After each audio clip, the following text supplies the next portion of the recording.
اعوذ باللہ من الشیطان الرجیم بسم اللہ الرحمن الرحیم۔ عزیزان من، آج جون 1983 کی 10 تاریخ ہے اور درس قرآن کریم کا آغاز سورہ الحشر سے ہو رہا ہے 59/1۔ آپ کو یاد ہوگا کہ میں اکثر یہ کہا کرتا ہوں کہ قرآن کریم میں یہ جو الفاظ آئے ہیں ساعت، قیامت، حشر، ہمارے ہاں عام تصور تو یہی ہے کہ یہ مرنے کے بعد کی زندگی جو ہے یہ اس سے متعلق ہے، لا ریب کہ یہ اس سے بھی متعلق ہے۔ اس بھی کو ذہن میں رکھیے کہ ان کا تعلق اس زندگی سے بھی ہے۔ وہ تو جب یہ ہماری زندگی جو تھی ارباب اختیار نے اپنے قبضے میں رکھی تو پھر ہمارے لیے انہوں نے دوسری دنیا کی جو زندگی تھی اسے سپرد کر دیا کہ لیجئے خوش رہیے، جنتیں ہیں، باغات ہیں، نہریں ہیں، سب کچھ ہے، یہاں یہ 4 دن کی زندگی ہے، اگر فاقے بھی آ رہے ہیں تو کوئی حرج نہیں، بے تیغ بھی لڑتا ہے سپاہی۔ تو یہ اس زمانے کے تصور ہیں اسلام کے متعلق، اور اسی زمانے کے یہ معانی پہنائے گئے ہیں ان الفاظ اور اصطلاحات کو۔ یہ اس دنیا کی باتیں بھی ہیں اور قرآن تو اس دنیا میں آپ کو رہنے کے لیے، سکھانے کے لیے آیا تھا کہ اس دنیا میں کیسے رہا جائے تاکہ اس کے بعد کی مستقبل کی زندگی بھی آپ کی خوشگوار گزرے۔ یعنی مقدم یہ چیز تھی کہ یہاں کیسے رہنا ہے۔ تو یہ جو الفاظ ہیں یا یہ جو اصطلاحات ہیں اس میں نے عرض کیا تھا قیامت قامہ سے اٹھ کھڑے ہونا، لیکن وہ جو آخر میں ایک تے لگی ہوئی ہے عربی زبان کے قاعدے کی روح سے، اس کے معنی ہوتا ہے کہ جو کسی کے سان گمان میں بھی نہ ہو اس طرح سے کوئی اٹھ کھڑا ہو۔ یہ خالص انقلاب کا تصور ہے، اور یہی ہوا تھا وہاں جب صدر اول میں قرآن پہ عمل جو کیا گیا ہے۔ یہ قوم جن بیچاروں کی کیفیت یہ تھی کہ کھجوروں کی گٹھلیوں پہ گزارا ہوا کرتا تھا، پانی کی تلاش میں مارے مارے پھرا کرتے تھے، یہ اس طرح سے اٹھ کھڑے ہوئے کہ رومت الکبریٰ اور ایران جیسی تہذیبیں صدیوں سے جو مسلسل چلی آ رہی تھی الٹ کے رکھ دیا انہوں نے۔ یہ قیامت برپا کی گئی۔ یہ جو صورت ہے جس کو میں نے ابھی عرض کیا ہے اس کا نام ہی الحشر ہے۔ یہ وہ حشر نہیں جو مرنے کے بعد کی ہے، یہاں کی حشر کے متعلق یہاں گفتگو کی گئی ہے۔ حشر کے معنی ہوتا ہے جمع ہونا، اکٹھے ہونا، میدان جنگ میں جمع ہونا، اور پھر شکست خوردہ قیدیوں کو کسی طرح ہانک کر لے جانا۔ یہ جنگ کا ذکر ہے یہاں جس صورت کا نام الحشر ہے۔ نبی اکرم صلی اللہ علیہ وسلم مدینہ تشریف لائے تو یہاں کے مالیات پر یہودیوں کا تسلط تھا۔ یہ یہودیوں نے شروع سے ہی اپنی یہ روش، مار کھا رہے ہیں، پٹ رہے ہیں، خانہ بدوشی ہے، کہیں ٹھکانہ نہیں، وانڈرنگ جوز ہیں، لیکن جہاں بھی گئے انہوں نے دیکھ لیا کہ انسان کی رگ جان جو ہے یہ معاش کے اندر ہے۔ روٹی اپنے قبضے میں ان کو رکھو، پھر اس کے بعد یہ سلطنت ان کی ہو، مملکت ان کی ہو، حکومت ان کی ہو، کچھ نہیں بگڑتا۔ آج بھی ساری دنیا میں حکومتیں بڑی بڑی طاقتوں کی ہیں، ان کو سپر پاور ساری دنیا کہتی ہے، حقیقت میں سپر پاور ایک ہی ہے دنیا کے اندر، اور وہ یہودی۔ اور انہوں نے شروع سے ہی اپنے لیے یہ روش، یہ مسلک، یہ نصب العین قرار دیا تھا۔ مدینے میں، مکے میں تو یہ پنپ نہیں سکتے تھے کہ قریش کعبے کے متولی ہونے کی وجہ سے برسر اقتدار تھے۔ مدینے میں ان کی آبادی بھی کافی تھی اور وہاں کی یہ معاشیات کا جو شعبہ یہ ان کے قبضے میں تھا، اس لیے یہ جب ہجرت کر کے حضور وہاں تشریف لے گئے تو ان کے لیے مشکل کا سامنا ہوا۔ مشکل کیا تھی؟ کون سی چیز تھی جو بہت ناگوار گزرتی تھی ان کو؟ سورہ توبہ میں ہے، وہاں بھی ان کا سارا ذکر ہے۔ کہا یہ کہ یہ ان کو بات بڑی ناگوار گزرتی ہے کہ یہ مدینے کے مسلمان خوشحال کیوں ہو گئے ہیں؟ ہر سرمایہ دار کو یہ بات ناگوار گزرے گی کہ مخلص اور محتاج خوشحال کیوں ہو گیا. آپ اندازہ لگائیے قرآن کریم 4 لفظوں میں کتنی بڑی حقیقت کہہ جاتا ہے. اب اپنے اسی تصور کو ریکور کرنے کے لیے سازشیں کرتے تھے. اس قسم کی قومیں ہمیشہ سازشیں کرتی ہیں, ان کے کبھی نہیں یہ ساتھ آتے.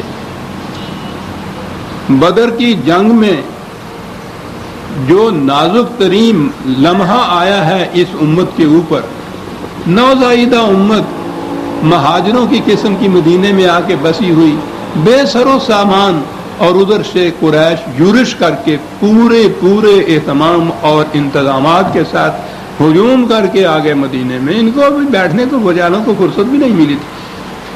وہ کیسے آگے کیا ہو رہا تھا, یہ یہودی ان کے ساتھ سازش کر کے ملے ہوئے تھے.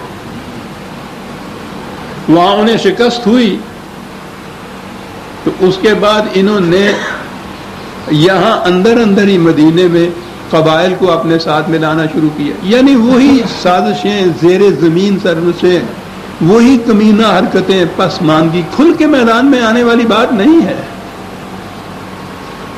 جو کھل کے میدان میں آتا ہے دشمن کی حیثیت سے, اس سے نپٹ لینا کچھ مشکل نہیں ہوتا. مشکل یہ مارے آستین ہوتے ہیں حقیقت.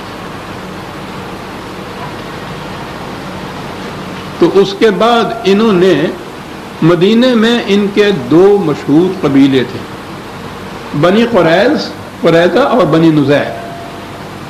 تو ان میں سے بنی نذیر نے کچھ زیادہ ہی سرکشی شروع کر دی.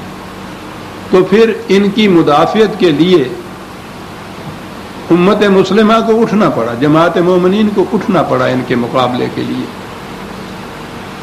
لیکن یہ تو اب کی بات ہے کہ یہ کہیں میدان جنگ میں آنے کے قابل ہوئے. چھوڑیے اس تاریخ کو کیسے آنے کے قابل ہوئے, یہ میدان میں کھڑے نہیں ہو سکتے تھے. چنانچہ یہ سامنے آئے تو فوراً ہی شکست کھائی. لیکن نبی اکرم صلی اللہ علیہ وسلم کی کشادہ نگہی ملاحظہ فرمائیے. انہیں صرف یہ کہا گیا کہ تم یہاں سے چلے جاؤ, ہمارا پیچھا چھوڑ دو, تم باز نہیں آؤ گے اپنی خصلتوں سے. تو چنانچہ یہ اس شکست کے بعد یہ قبیلہ خاص طور پر کچھ ان میں سے شام میں آ گئے اور کچھ خیبر میں چلے گئے. اور پھر خیبر میں سے جب ان کو نکالنا پڑا ہے تو وہ جنگ خیبر بھی مشہور ہے. اور پھر حضرت عمر رضی اللہ تعالیٰ عنہ کے زمانے میں ان کو پھر عرب سے ہی دربدر کر دیا گیا, ملک بدر کر دیا گیا. پھر اس کے بعد ان کا نام و نشان وہاں نہیں رہا. جبھی وہ پھر 4 دن امن اور چین کی زندگی انہوں نے بسر کی. یہ صورت جو ہے اس کا آغاز ہی اسی سے ہوتا ہے. سابقہ صورت کی آخری آیات میں یہ کہا گیا تھا کہ یہ جماعت مومنین یا جو بھی قرآنی نظام کی تشکیل اور استحکام کے لیے پوری کوشش کرے گی, پوری ہمت سے کام لے گی, سرفروشی اور سرگردانی سے کام لے گی, اس کو یہ چیزیں ملیں گی, وہ جنہیں وہ جنات عدن کہتا ہے. یہ حزب اللہ ہیں, یہ ہر حزب شیطان کا مقابلہ کریں گے. یہاں سے وہ بات ختم ہوئی اور اگلی سورت کی ابتدا ہو گئی, سبح للہ ما فی السماوات و ما فی الارض وہو العزیز الحکیم. یہ انسانوں کی دنیا کی بات ہے جو ہم کہہ رہے ہیں کہ بڑی کریڈیٹیبل چیز ہے یہ, جو اس طرح سے اس مقصد کے حصول کے لیے سرگردان پھر رہے ہیں. سبح تسبیح, آپ کو معلوم ہی ہے. کہا یہ بات ٹھیک ہے یہ کر رہے ہیں, لیکن یہ کوئی انوکھی بات نہیں, کائنات کی ہر شے یہ کر رہی ہے. اور اس تسبیح کا نتیجہ کیا ہے جو جماعت مومنین نے کی؟ نتیجہ یہ ہے کہ هو الذی اخرج الذین کفروا من اہل الکتاب من دیارہم. ان کی اس تسبیح کا نتیجہ, آپ سوچ رہے ہیں کہ تسبیح کا نتیجہ ہمارے یہاں تسبیح کا نتیجہ تو تمہیں پتا کی ہوندا ہے.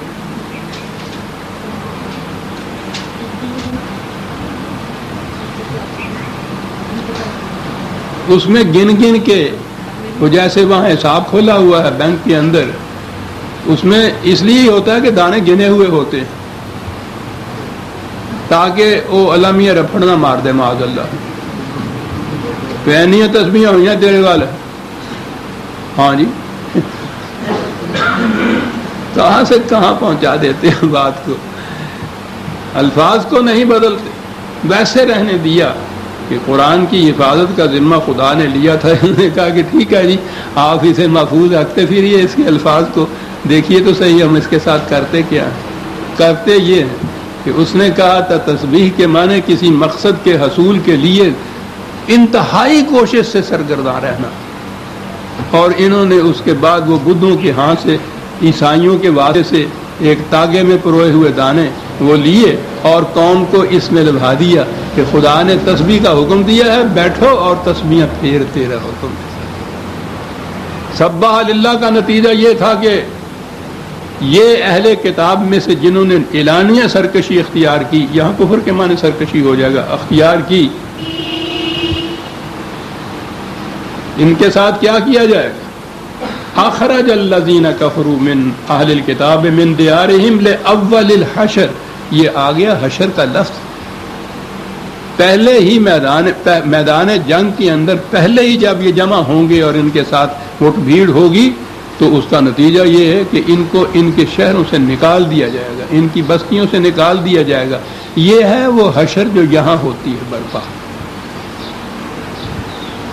تو وہاں سے ان کو نکال دیا۔ ما ظننتم ان یخرجوا وظنوا انہم مانعتہم حصونہم من اللہ،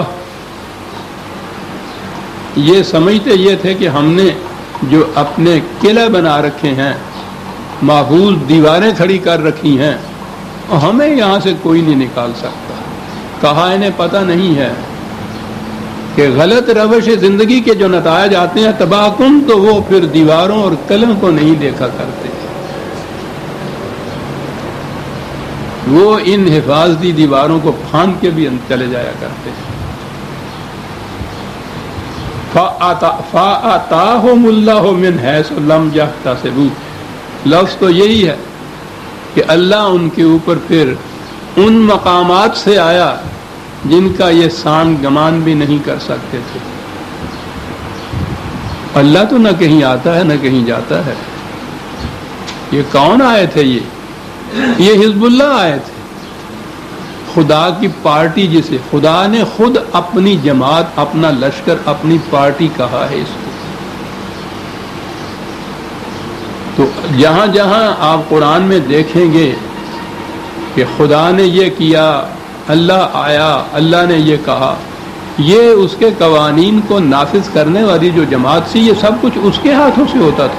یہ جنگ ان کے ساتھ ہوئی، انہوں نے انہیں شکست دی، ان کے ہاتھوں سے وہ آگے گئے۔ اگلی آیت کے اندر یہ بات صاف ہو گئی ہے کہ مومنین نے یہ کیا، لیکن آپ دیکھیے قرآن کریم جہاں کہا کہ خدا ان کے خلاف ان مقامات سے آیا جن کا یہ سان گمان بھی نہیں کرتے تھے۔